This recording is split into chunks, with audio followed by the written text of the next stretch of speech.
did an episode on Shark Night. It's so ridiculous. Some of those scenes are so crazy, but yet it's still so much fun to me to watch them. I still enjoy it every single time. When the shark jumps up out of the water and takes the guy off the jet ski and takes another guy off a tree. I mean, it's so dumb, but it's so much fun. I mean, I just love it. There's a special place in my heart for some reason for shark movies.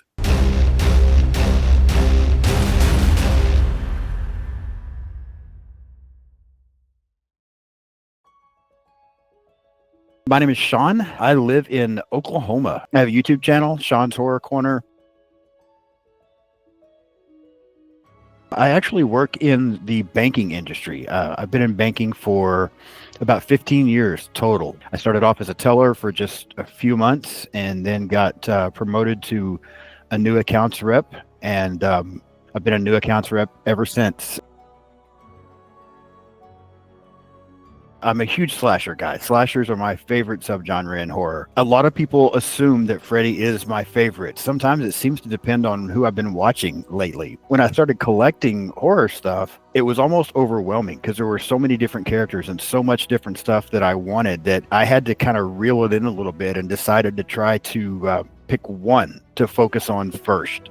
And start with that and find everything that I could for the most part of this one character. I just randomly chose Freddy. I don't know if I happen to have a Nightmare on Elm Street movie playing or what. I keep thinking I'm ready to move on to somebody else, and I do pick up, if I see something of somebody else, I'm going to get it. But I've been concentrating on Freddy, and I keep thinking I'm almost done, and then I find something else I want, so I just keep adding to it.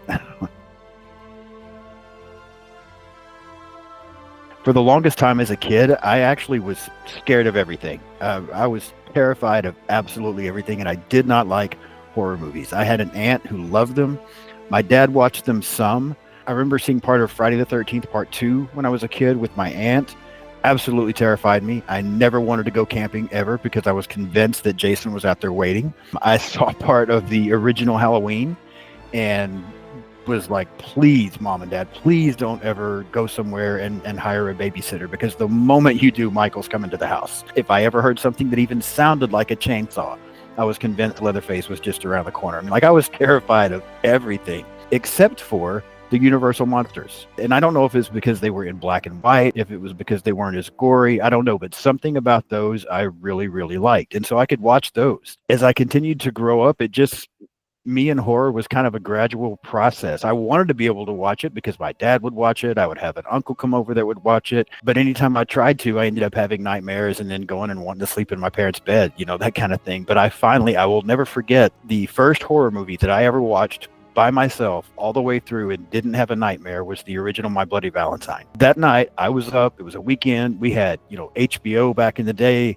and I saw it was coming on. My parents are in bed asleep, and I thought, I'm going to give this a shot. And so I turned it on and I absolutely loved it. I watched the whole thing. I went to bed. I slept great, and something changed then, because from that point on, I started going back and watching Friday the 13th and Halloween and Texas Chainsaw Massacre, and then later A Nightmare on Elm Street, Child's Play. And I like other horror as well, but primarily for me, it's the slashers are just it. The late 90s when Scream and I Know What You Did Last Summer came out, it took it to another level for me because I absolutely loved both of those movies. And so me being a horror fan just continued to grow. Once I kind of became part of the horror community on social media and found other people that had the same interest that I did and found someplace that I could be myself, it just elevated it to the next level as well. So yeah, that's kind of my journey with horror.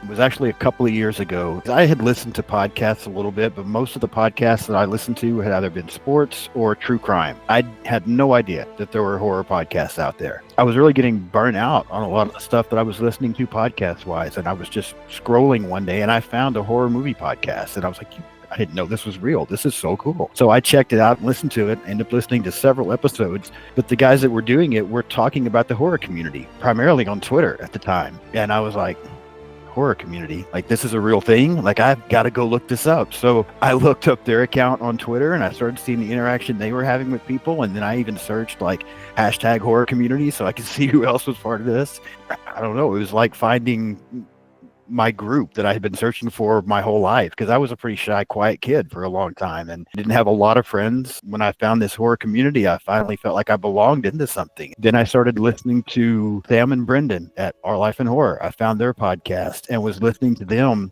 And that's where I got the idea. I was like, you know what? I would kind of like to do that, but I don't have the equipment to do a podcast. But I have a computer. I could do a YouTube channel. Let's give it a shot. So I just started doing it. I was having a blast. I mean, it was taking a while for it to really go anywhere, but I was having a blast doing it. I absolutely loved it. I was meeting more and more, horror people, and through Twitter and then Instagram and things like this. But then I just hit a stage of my life where things got really hectic. Unfortunately, my mother passed away. My father was diagnosed with dementia and was not doing well and had to move in with me. And between all of that and work, it just got to be too much for a while, and I just decided to walk away from it. I regretted it immediately. I mean, the moment I did it, I wished I wouldn't have. And I made the mistake of, rather than just not doing anything for a while, I'm such an all or nothing person. Like, it's black or white. And so if I wasn't going to have it, I wasn't going to have it. So I just shut everything down and deleted everything. Some time goes by and I'm like, oh, why did I do that? Like, I missed this. Like, this was my comfort zone. This is where I felt like I was thriving and actually having a life. My father passed away last August, and a couple of months later, I started it back up. And I think that first time I got a chance to learn how to do it and what worked and what didn't work, and kind of found the way I wanted to review things. And so when I started it back up this time, I feel like it started growing quicker. I've met some very cool people. I've had guests on this time, which I never did before when I had it. Got some other people that are going to be guests for the first time. So yeah, I'm having a blast with it, but that's where it all came from.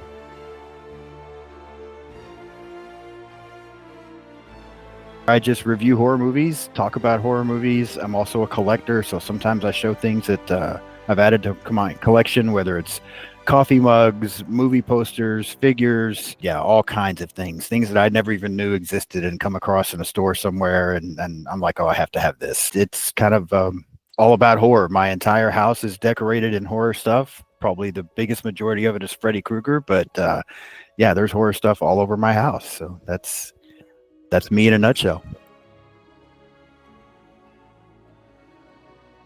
I really never saw myself doing live. I don't edit my videos. What you see is what's happening. So if I fuck up and say something stupid, I just leave it in there and people can laugh at it. That's perfectly fine. I never thought that I would go live. I was just like, whatever. I mean, I don't have to go live. I'm having fun doing what I'm doing. But Sam from Our Life in Horror had mentioned it to me one time that I should do a live. And I told her I didn't have enough followers or subscribers. And I found out that you only need 50. And I was at 49. And so Sam started promoting things and helping me get it out there. And within like 2 hours, I was up over 60. And so I'm like, oh, okay, I've got to do this now. Sam helped me out. I knew summertime was approaching. So I thought, I love shark movies. That might be my second favorite subgenre is shark movies. So let's rank some shark movies. I was actually nervous about doing that. I'm typically not nervous with the YouTube stuff because it just feels like it's me. It's just comforting. It's great. But knowing that I was live for some reason, I'm like, what if I screw this up? Like, what if it doesn't work? What if nobody watches? But yeah, at some point it just, it got natural. And so then we just had a great time. Right now, I like doing my recordings and scheduling stuff, but yeah, once a month, once every couple of months, I'll probably do something live. My aunt was also a huge fan of Jaws. I liked Jaws. It freaked me out as far as being in the ocean. There's not an ocean in Oklahoma, obviously, but occasionally when I was younger, we would go to Galveston, Texas, and play around the ocean. And for a long time, I thought it was fun. After seeing Jaws, I was like, I don't know if it's quite as fun now. I mean, I still want to do this, but I'm a little bit leery about this. But I did enjoy Jaws. I really liked the movie, especially the second one. I really enjoyed the first Jaws. I think it's a good movie, but the second one is even better to me. I can't really explain why. I just absolutely love Jaws 2. I think it kind of started with that for me to get really into shark movies. And I don't even know if it's just sharks, because I'm also a huge fan of like Piranha and Crawl that came out a few years ago, the alligator movie. I'm also a huge fan of those. Even a bad shark movie is still fun for some reason. I've seen the Sharknado movies. They're absolutely ridiculous. but I still watch them.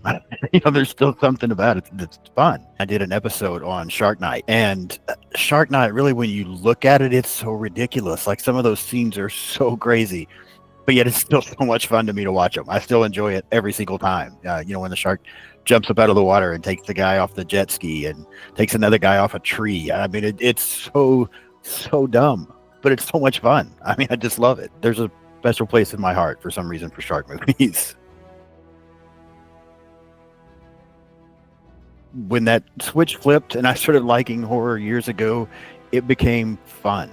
I get that there's some really good horror movies out there that have messages that are very deep. There's a place for that. I mean, everybody has a taste. That's perfectly fine. I watch horror to escape from the real world, because to me, the real world is what's scary. You've got families trying to afford, mortgages and utilities and buy groceries. You've got people that worried about losing their job. We've got way too many homeless people in this country. I mean, real life is what's scary. When I turn on a horror movie, I don't turn it on because I want to think about things and really, have to figure shit out. I want to have fun. Again, everybody has their own taste, but for me, it's fun.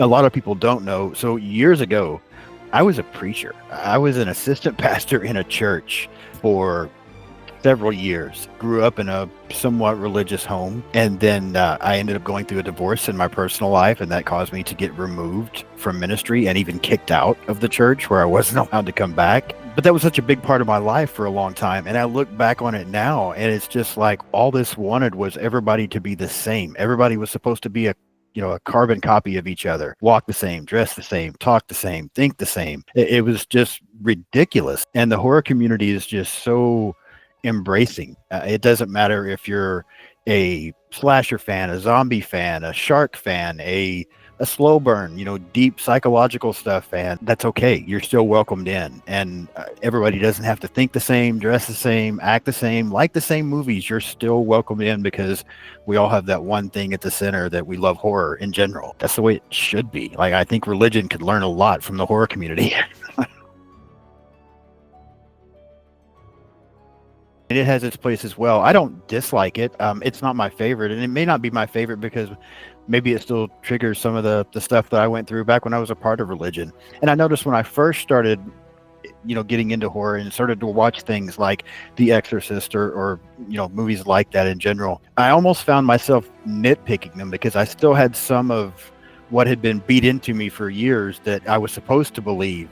And so I would watch some of this religious horror and I'd be like, that's not the way it is. And then finally I was like, who knows the way it is? None of us really have a fucking idea what it is. We don't know what's real. We're just doing the best we can. So it kind of helped me to start to embrace it, enjoy it a little bit more. It's still a little difficult for me from time to time when I see stuff and a lot of church stuff going on. Not because I argue it anymore, but just because I'm like, that's a long time ago. It changed. In the beginning, when I first started YouTube before, I really didn't have any kind of a layout or anything. Like, if I liked a movie, I also didn't review movies I didn't like. Now that I've started the second time around, I've tried to put a format together. I want to give credit where credit is due. So I try to make sure I focus on, first of all, everybody that had a part in bringing the movie to us. I want to do that. I want to give credit to writers, directors, producers, editors. I at least want to mention names. I always look for some kind of interesting production facts or behind the scenes facts or, something that happened to also talk about a little bit. As I watch these movies, I take some notes, and I typically try to break a movie down into about 4 or 5 parts to try to keep me somewhat structured. Like, let's cover this, then let's cover this, and then we'll get to that end eventually, or we'll get to that scene that I'm really excited to talk about. And if at all possible, I try to watch a movie twice before I review it, just to make sure that I can know what I'm talking about, not forget something, but give a decent review. Because even if people don't agree with what I'm saying, I at least want to know what I'm talking about. I try to put as much into it as possible and not just be rambling, actually have a point. I think one of my favorites that I've done recently was Darkness Falls. I feel like that movie's so underrated. I absolutely love Darkness Falls. It's so good. I think it deserves so much more recognition than it gets. It also has a scene in it that, even though now it takes, you watch so much horror, you kind of get where things don't scare you anymore. But there's a scene in that movie that still gets to me. It still makes me cringe just a little bit. And it's the scene where at the beginning where the kid is, his mom's just been killed and now he's hiding in the bathroom in the bathtub and the tooth fairy's just like floating above the door. And every time that shot was done so well. I love the way they did that shot. I still watch it and I'm like, holy shit, that would freak me out so bad. I had never seen Rosemary's Baby. That's one that somewhere along the way I had always missed. And it may be because of the religion side of it. I finally watched that, and Aaron from A&B Horror Movies came on with me, and he and I talked about Rosemary's Baby. I just thought we had some really good back and forth conversation about it. Felt like it just flowed really well. Afterwards, when we got done, I was like, wow, I was a little nervous about that one because I'm not as familiar with that movie. Yeah, I just watched it twice, but this movie's been out forever. Everybody knows this movie, and I'm just now seeing it. I was a little nervous about it, but afterwards I was like, that came out really well. I'm my own worst critic, but every once in a while I'm proud of what happens, and I was proud of that one. So maybe it's an age thing, I don't know, but I feel like sometimes the more I see some of the older movies, the more I like them. I've always liked Texas Chainsaw Massacre, that original. I've always liked the original Black Christmas. Now at this particular point in my life, I go back and watch those and I'm like, these movies are so incredible. They're masterpieces. Bo at Critic After Dark used to give me a hard time because I liked the Black Christmas remake from 2006 better than the original. That's actually changed now. That original is so amazing to me, and I just noticed so many more things about it and the way it was done and how creepy it was. Yeah, going back even and watching some of those classics now, even though I've seen them a million times, they're just so much better now. And I still like a lot of the horror stuff that comes out today, but it's hard to touch, the 1974 Black Christmas, 1974 Texas Chainsaw, 1978 Halloween, Psycho from 1960. Like that's a bar that's set really, really high that it's going to be hard to hit. I think it's a comforting thing because, again, it can separate you from real life. Anything, in my opinion, that can get your adrenaline flowing is a plus. Fear is something that it's a feeling, and it can get adrenaline going and make you feel something. And feeling something is a good thing. That's kind of where I explain it from the fear side of things. As far as the gore and things like that, I'm like, look, if I thought this guy in the hockey mask really just sliced that person's face in half, I probably wouldn't want to see that shit because I want to be separated from real life. Give me a choice of watching Jason, drive a machete into somebody's head, or having to go out and see families being separated because we think somebody's illegal. I want to watch Jason all day long. That other shit is sad. That's what's really scary. That's what's horrifying. This is funny.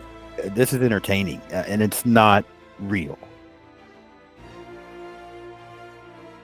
My all-time favorite comfort movie is Scream from 1996, and I Know What You Did Last Summer from 1998.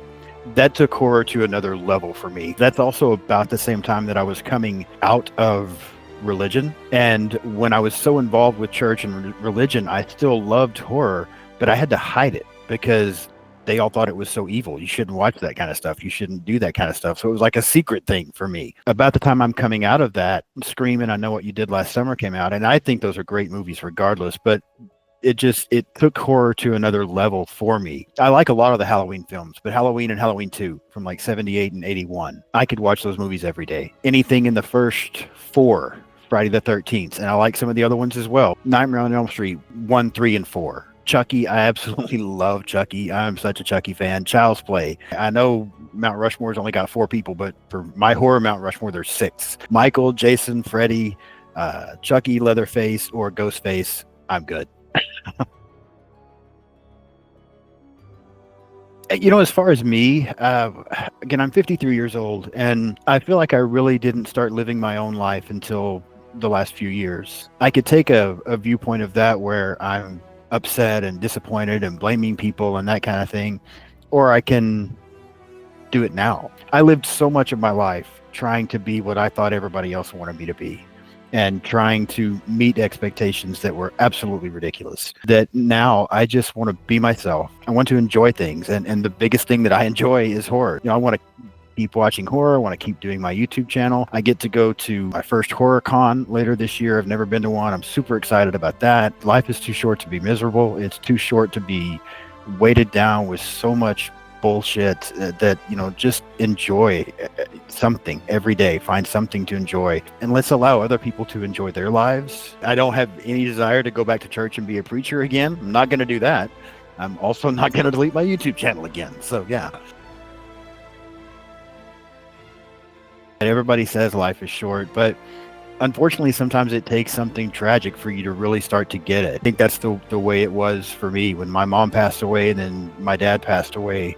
It just really hit me. Wow, life really is short. And my mom especially, it's not like she was in bad health. We didn't know anything was happening. It was just, wham, one day she had a heart attack. So life is very short. Unfortunately for me, it took that to wake me up to realize there are so many things that I thought were important that really aren't important. The most important thing now is that the people that I know, that I care about, making sure that they know that I care, being kind to people. The littlest thing can change someone's entire day. So being kind, and then having fun. I mean, you do what you got to do to survive, but at the same time, have some fun.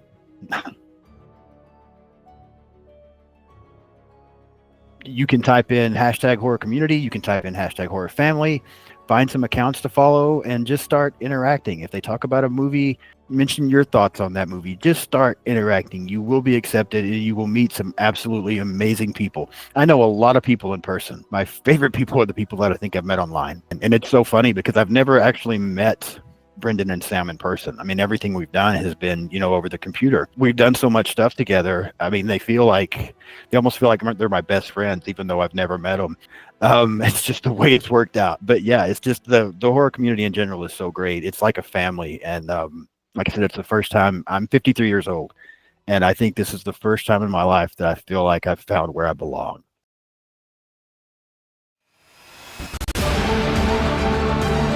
I won't pass an offering plate, though. I'll give you that for free.